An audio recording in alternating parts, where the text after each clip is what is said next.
Masuk hadirat-Mu Tuhan dengan korban pujian. Masuk hadirat-Mu Tuhan,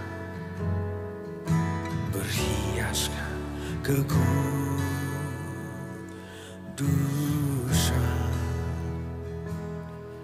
Selamat pagi, salam damai sejahtera untuk semua kita dimanapun kita berada. Pada pagi hari ini kita akan kembali merenungkan firman Tuhan. Dan saya mengajak kita untuk kembali membaca kisah Marta dan Maria, tetapi dalam perspektif yang baru. Kita akan membacanya dalam versi bahasa Inggris. Mengapa bahasa Inggris? Karena dalam ayat-ayat ini saya menganggap bahasa Inggris lebih mampu menjelaskannya lebih mendetail dan lebih rinci. Bukan berarti bahasa Indonesia salah, karena justru dalam banyak bagian Alkitab, bahasa Indonesia lebih mampu menerjemahkannya dengan lebih pas dan lebih tepat. Tetapi untuk ayat-ayat ini, kita akan mencoba melihatnya dari bahasa Inggris, dan kita akan melihat sesuatu yang baru. Mari sama-sama kita baca. Lukas 10 ayat 39 dan 40. Demikian bunyi firman Tuhan. Perempuan itu mempunyai seorang saudara yang bernama Maria. Maria ini duduk dekat kaki Tuhan dan terus mendengarkan perkataannya. Sedang Marta sibuk sekali melayani.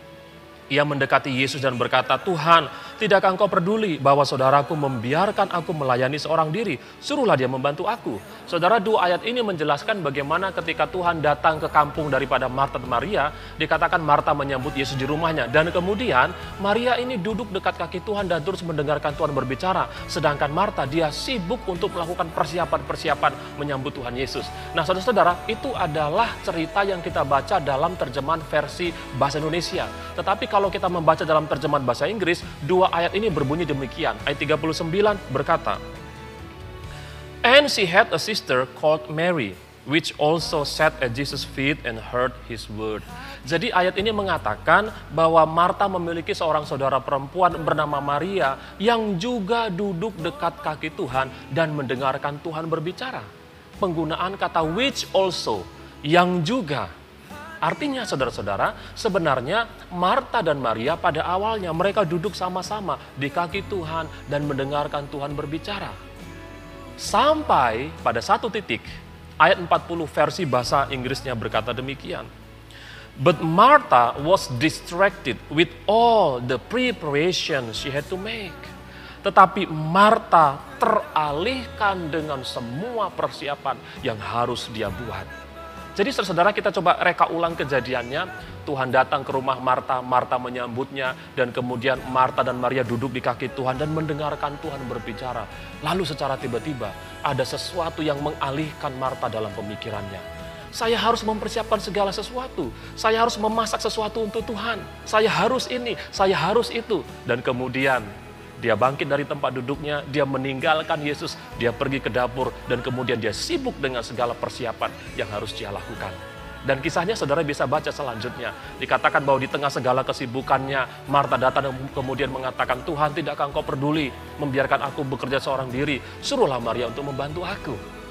Jadi saudara-saudara, lewat kisah ini saya hendak menyampaikan kepada kita bahwa kita harus berhati-hati dengan yang namanya distraction, pengalihan. Marta was distracted. Dia teralihkan dari Yesus kepada kesibukan yang lain. Saudara, hari-hari ini dunia dengan segala kesibukannya akan terus berupaya mengalihkan kita dari persekutuan kita dengan Tuhan kepada hal-hal yang lain. Saudara, dan apa yang dikerjakan Marta bukan hal yang buruk, itu adalah hal yang baik. Tetapi ada banyak hal-hal yang baik yang kita kerjakan yang justru menghalangi kita untuk mendapatkan hal yang terbaik daripada Tuhan. Apakah hal yang terbaik? Tuhan mengatakan kepada Marta, "Marta, Marta, engkau menyusahkan diri dengan banyak perkara.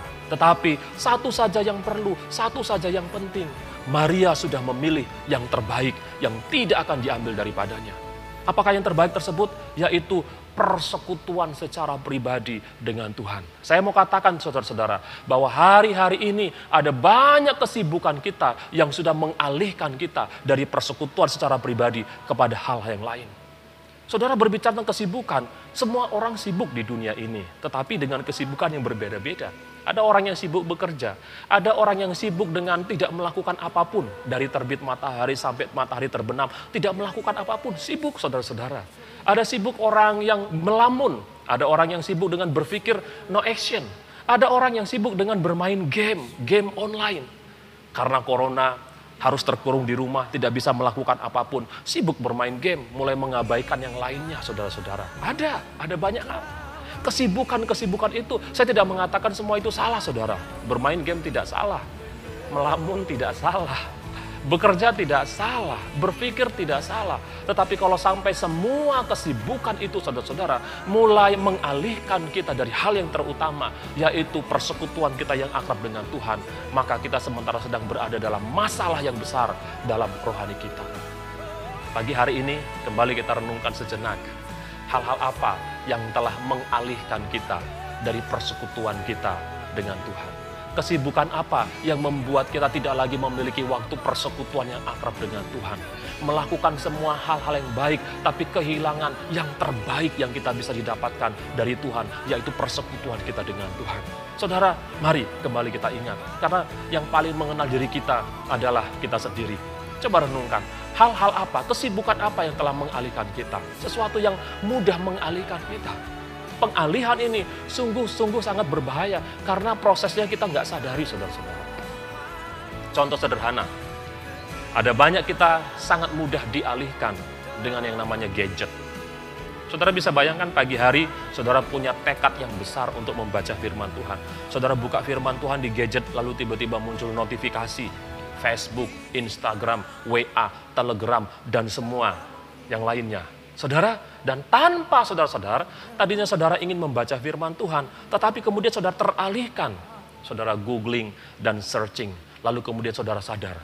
Membaca firman Tuhannya 2 menit, tapi googling searchingnya tanpa terasa 3-4 jam, saudara-saudara. Itulah pengalihan.